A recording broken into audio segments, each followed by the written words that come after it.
Mom, I just realized there is no blue color in nature. I see tons of red, yellow, and green, but almost no blue. Why is that? Daniel, you just discovered one of nature's biggest secrets. True blue is the rarest color because true blue pigment is incredibly difficult for living organisms to produce. But what about blueberries, blue jays, blue butterflies? None of those are actually blue. Blueberries are purple, blue jays use light tricks, and blue butterflies? If you crushed their wings, they'd turn brown. The blue is just light bouncing at special angles. There's not a single blue mammal on the entire planet. So most blue things are optical illusions? Exactly.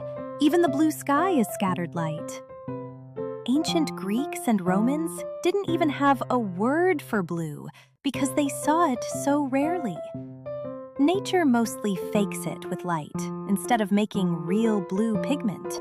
So the rarest color in nature is hiding in plain sight by pretending to be everywhere. That's incredible!